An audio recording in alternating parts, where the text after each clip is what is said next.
Hi, I'm Gina. This is my video for English 634, Teaching Composition Theory, and in this video I'm going to try and hash out some of my ideologies for learning for the larger goal of creating my own syllabus and rationale. Thus far in my journey into learning theory, I have come up with three constants: that learning is social, learning requires autonomy, and that learning is messy. The first constant that I mentioned is learning is social, and it stems from the fact that humans are social creatures. That's why solitary confinement is a form of punishment.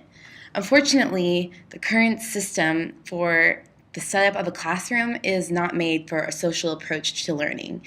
It's made for a listening-based approach to learning, where the teacher is the center and not the student. My second point about learning as a social activity is that there's a huge disconnect between school world and the real world.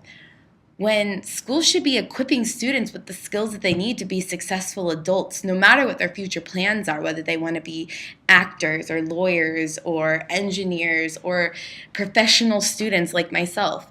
When students are learning things that they don't see value in, or they're not interested in, or they don't see a connection with this and the outside world, then they tend to become resistant towards learning it. And honestly, why shouldn't they be?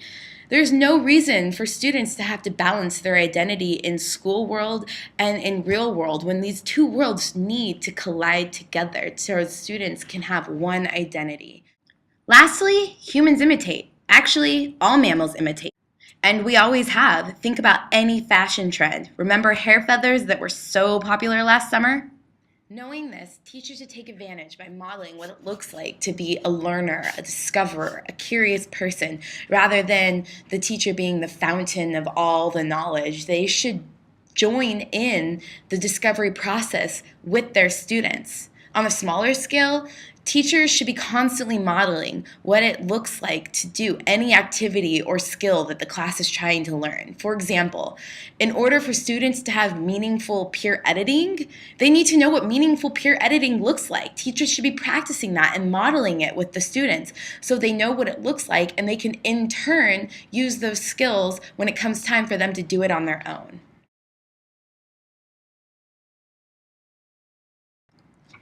My second constant was that learning requires autonomy.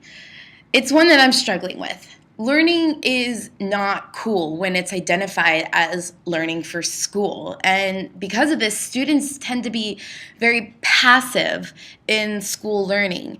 I'm not saying that this is the student's fault at all. There are a lot of factors that have made this the norm. One of them being that oftentimes students aren't even aware that they have authority to claim over their own learning.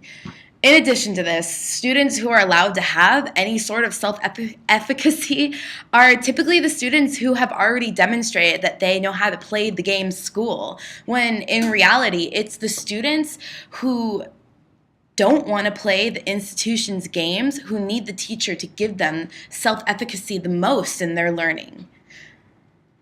My last point about learning requiring autonomy is that there is a difference between having something to say and having to say something.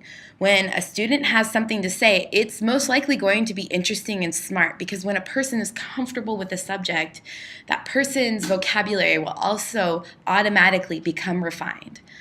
One way I see this happening in the classrooms is when students are allowed to teach each other. A student who is teaching is learning, and the students who are listening are learning.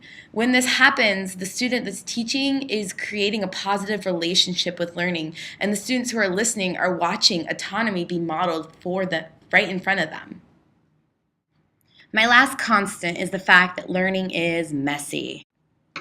Learning is a messy thing because true learning happens when the learner is actively engaged rather than passively dictated at. Learning is also messy because stumbling is inevitable. The question is, what does a teacher do with that stumbling? Too often, students are given only a little bit of time to practice a new skill in a low-stakes environment because, honestly, schools are more concerned with students learning as much as possible in the least amount of time. If a skill is to truly be learned, not just for a day in order to write it down on a test and then forget about it. No, I mean true learning. Things need to be stumbled on, and they need to go unpunished. So that's my spiel about learning and what I think about it so far. I'm calling those three things constant because I don't know what else to call them. I'm sure that they'll change, and I'm sure some things, what I think about learning, will change. But as of right now, this is it, and I'm going to try and build my syllabus off of these ideologies the best I can.